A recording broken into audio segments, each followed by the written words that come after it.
अच्छी पढ़ाई के बाद अच्छा कॉलेज सिलेक्शन और फिर बहुत अच्छी जॉब। तूने तो मेरा नाम रोशन कर दिया मेधा। अरे लेकिन ये जो काम करने का तरीका है ना, इसे बदल ले। 18 घंटे काम करेगी तो कल को बच्चा कैसे संभालेगी? तुम्हारी तरह पागल नहीं हूँ माँ, जो बच्चे और परिवार में फंस जाऊँ। मैं तो जिंदगी खुल कर जीऊंगी। सब कहने की बात होती है बेटा, अपने बच्चे का सुख हर कोई चाहता है। वक्त बीतता है और मेधा की शादी हो जाती है। शादी के कुछ सालों में ही मेधा एक सुंदर से बेटे की माँ बन जाती है। अरे यार, मेरी मैटरनिटी लीव खत्म हो रही है, क्या करे? माँ भी नहीं आ सकती, कैसे मैनेज करूँ? ऐसा करते हैं, इसके लिए एक केयर टेकर रख लेते हैं, वो देखा करेगी इसे।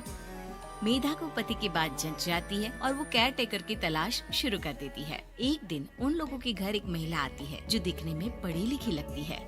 जी, क्या काम है आपको? मैम, मेरा नाम स्नेहा है। आपका एड देखा केयर टेकर का, क्या मैं आपके यहाँ काम कर सकती हूँ? हाँ, क्यों नहीं, लेकिन आप तो अच्छे घर की लगती हैं, फिर नौकरी क्यों? दरअसल मेरे ससुराल वालों ने मुझे घर से निकाल दिया क्योंकि मैं माँ नहीं बन सकती और माता पिता भी नहीं है इस दुनिया में। तो अरे अरे, कोई बात नहीं, तुम लक्ष्य को ही अपना बच्चा समझो और यहीं रहना, और किसी भी चीज की जरूरत हो ना तो बता देना। नेहा खुशी खुशी लक्ष्य को संभालने लगती है। रात को जब मेधा घर पर आती है। अरे क्या बात है स्नेहा, तुमने खाना नहीं खाया क्या? अरे दीदी, आपका बेटा टाइम दे तब ना। अरे तो जब वो सोता है तब खा लिया करो। तब तो मैं इसके पास ही बैठी रहती हूँ। कोई मच्छर या कीड़ा काट ले लक्ष्य को तो अब आप पकड़ो, मैं खाना खा लेती हूँ। स्नेहा वहाँ से चली जाती है। बहुत ही अच्छे से ख्याल रख रही है ये लक्ष्य का। मेधा, इतना तो शायद तुम भी ध्यान नहीं देती। मेधा को पति की बात बुरी तो लगती है लेकिन कुछ नहीं कहती। धीरे धीरे स्नेहा मेधा और उसके पति के साथ बाहर भी जाने लगी। सुनो, स्नेहा को भी बाजार ले चलते हैं, वो क्या है ना, लक्ष्य को देख लेगी जब तक मैं शॉपिंग कर लूंगी। हाँ हाँ चलो, वैसे मैं चाह रहा था कि लक्ष्य को लेकर हम दोनों ही चलते। क्या यार, तुम तो फ्री में इमोशनल हो जाते हो, कितना देख लेंगे हम दोनों मिलकर, ले चलो उसे। कार से निकलकर मेधा और लक्ष्य रोड क्रॉस कर रहे थे कि सामने से कार आ जाती है। मेधा का ध्यान नहीं होता लेकिन स्नेहा तुरंत लक्ष्य को मेधा से छीन लेती है। मेधा गिर जाती है और कार मेधा को छूकर निकलती है, जिससे मेधा को खून आ जाता है। पति मेधा को हाथ देकर उठाता है। स्नेहा लक्ष्य को लेकर गले लगाई रहती है। थैंक्स स्नेहा, मैंने तो ध्यान ही नहीं दिया था कि कार आ रही है। स्नेहा का गुस्सा मालकिन पर टूट पड़ता है। अरे कैसी माँ है आप, अगर आज कुछ लक्ष्य को हो जाता तो मैं आपको कभी माफ नहीं करती। छोटा सा बच्चा है, उसे चोट लगती है तो पता है कितनी तकलीफ होती है। पति भी स्नेहा को देखने लगता है कि उसे क्या हो गया। मेधा को स्नेहा पर काफी गुस्सा आ जाता है। घर आकर कहती है, देखो स्नेहा, माना तुम लक्ष्य को बहुत प्यार करती हो, लेकिन वो मेरा बेटा है, मैं कभी जानबूझकर उसके साथ बुरा नहीं कर सकती, समझी? मुझे माफ कर दीजिए, मैं लक्ष्य को लेकर कुछ ज्यादा ही सेंसिटिव हो चुकी हूँ। मैं ध्यान रखूंगी कि आगे से ऐसा ना हो।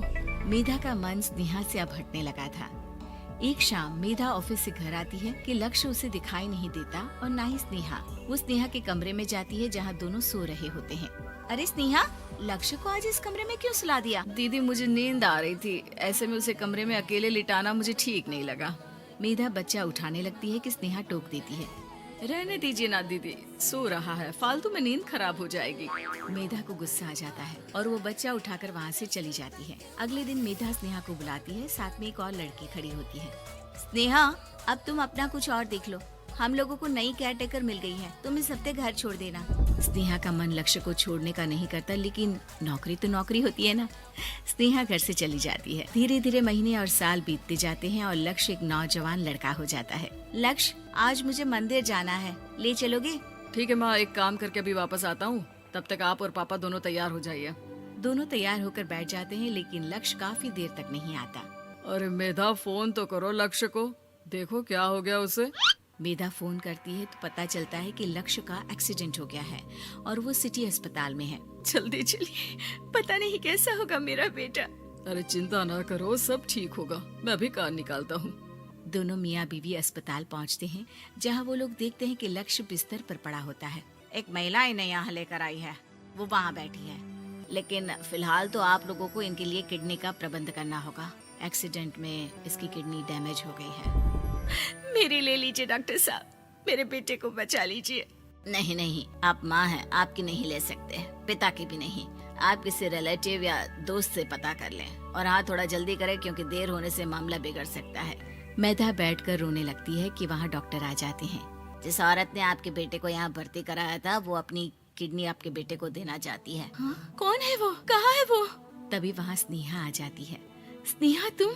मैं लक्ष्य को पहचान नहीं पाई थी, लेकिन आप लोगों को देखकर समझ गई कि ये लक्ष्य है, इसलिए वापस आ गई। मैं अपनी किडनी आपके बेटे को देना चाहती हूँ।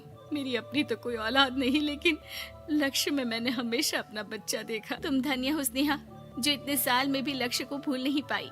सही मामले में तो वो तुम्हारा ही बच्चा होगा, क्योंकि जन्म भले ही मैंने दिया हो, लेकिन आज तुम उसकी जिंदगी बचा रही हो।